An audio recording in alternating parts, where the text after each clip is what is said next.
Hi everyone, с вами Ева Лорман и Елена Бернес, и в этом ролике мы показываем полную отработку объемного наращивания ресниц 3D.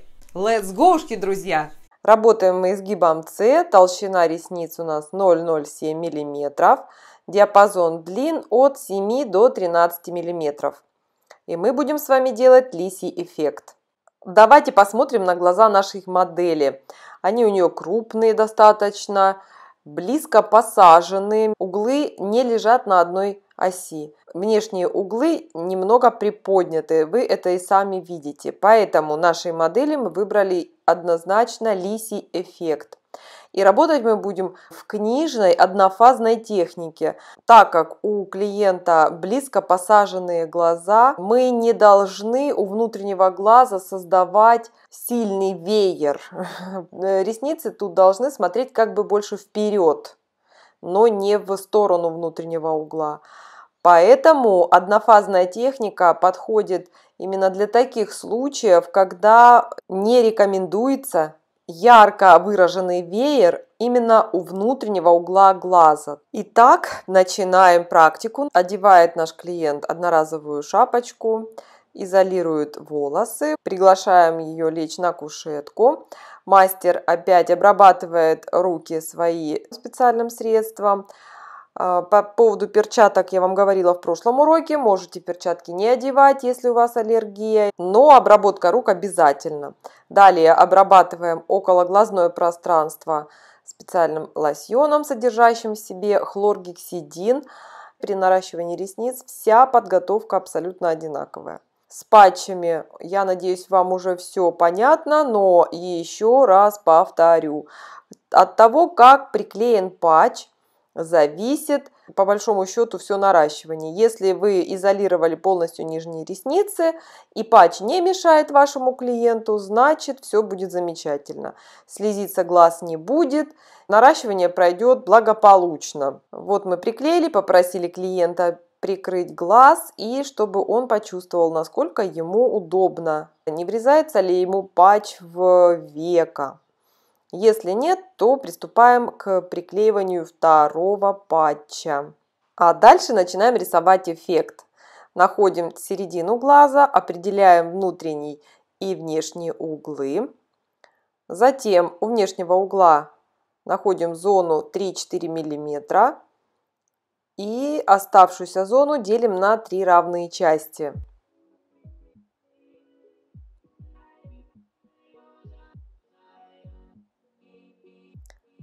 Зону у внутреннего угла мы должны разделить на 4 равные части. И начинаем прописывать длину.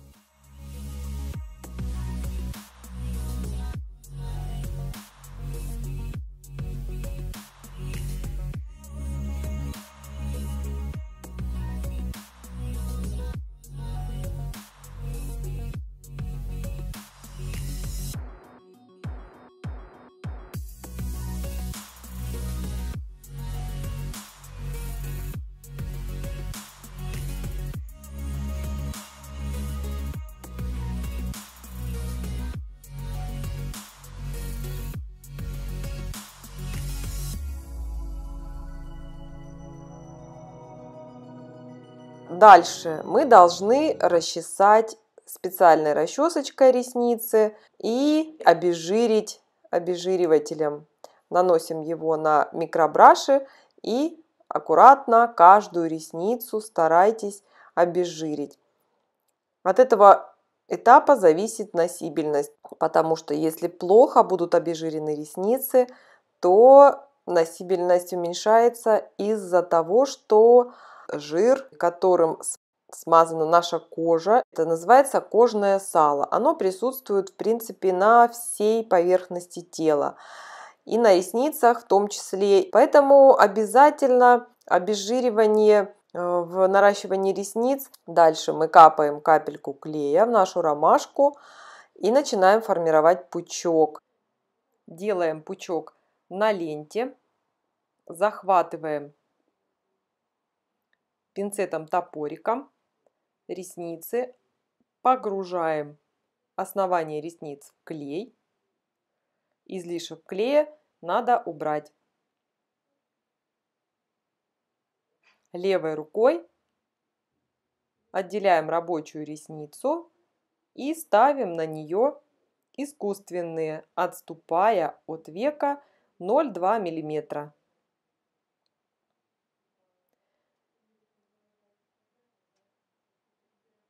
Работаем ресницами 10 мм. Отделить рабочую ресницу можно несколькими способами. Обращайте на это внимание, как делает наш мастер Елена Бернес.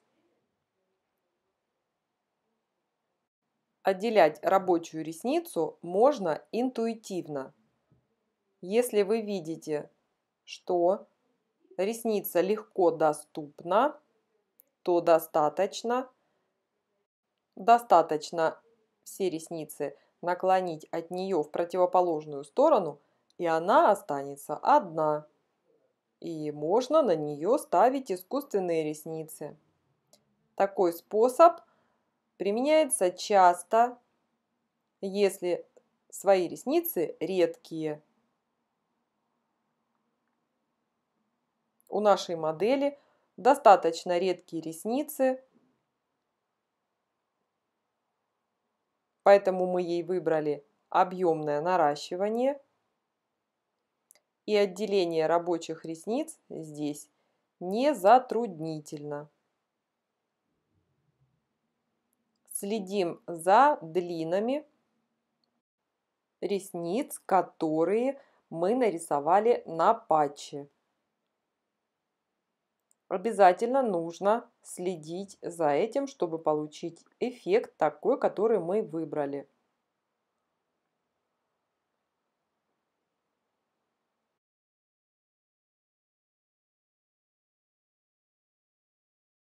В принципе, объемное наращивание ресниц 3D в этом и заключается. Формирование пучка на ленте, погружение пучка ресниц в клей, отделение рабочей ресницы и приклеивание искусственных ресниц к натуральной.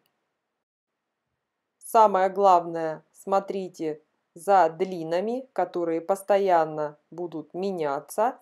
Я внизу указала, какими длинами мы работаем в какой зоне. Если вы заметили, что ресницы склеились между собой, надо потянуть двумя пинцетами за эти ресницы в разные стороны. От склейки ресниц нужно избавляться сразу, пока клей не успел заполимеризоваться.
Напоминаю, что ставим искусственные ресницы на все свои натуральные. Целесообразно наращивать сначала на большие ресницы,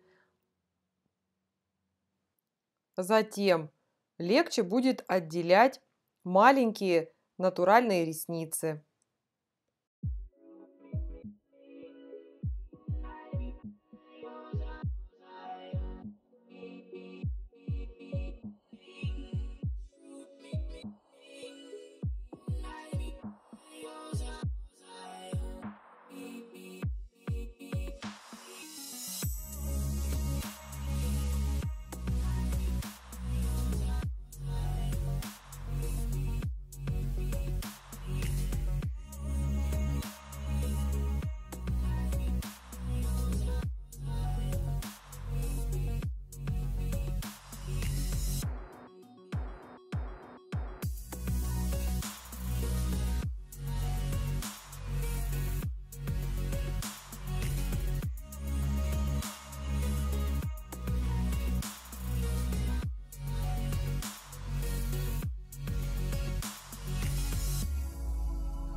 Вы видите, что мы дошли уже до середины глаза, и система наращивания ресниц постоянно одинаковая.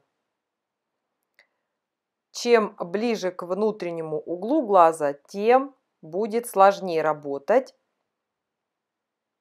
потому как там маленькие ресницы, и их сложнее отделять. А так вся техника наращивания будет одинаковая на всем протяжении работы.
Очень важно следить за зонами, которые мы начертили на патче.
Мы приближаемся к внутреннему углу глаза, где ресницы еле-еле заметны.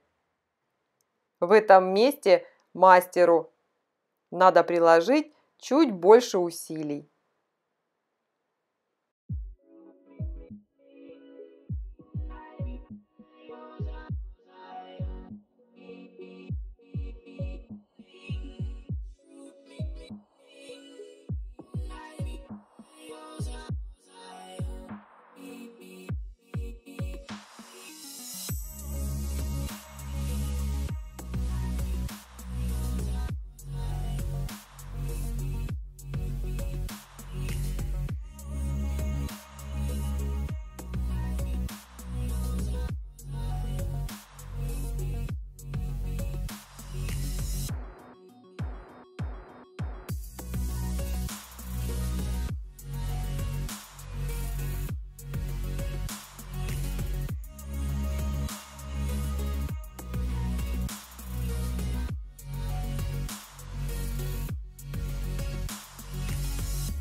Вот мы и сделали объемное наращивание ресниц 3D. Дополнительно сушим клей грушей, расчесываем ресницы, придаем им правильное направление. После этого клиента просим открыть глаза. Как правило, в этот момент начинается слезотечение. Надо подождать, пока слезы перестанут течь. Как правильно снимать патчи, мы уже показывали в объемном наращивании ресниц 2D.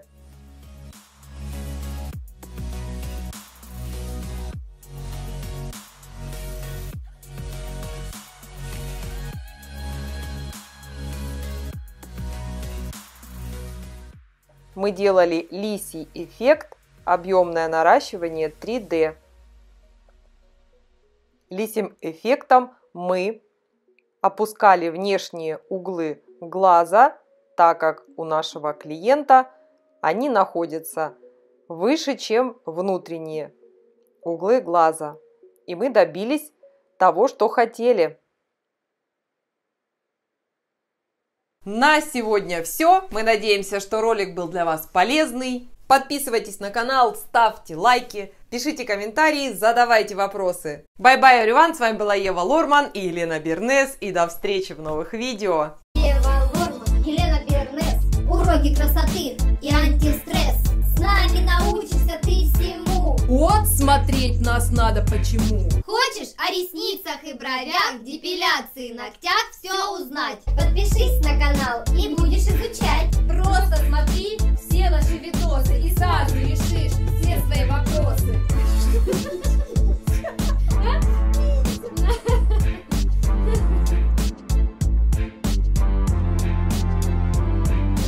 Лорман, скажи, да, это верно. Бернес, подтвердим? Да, непременно.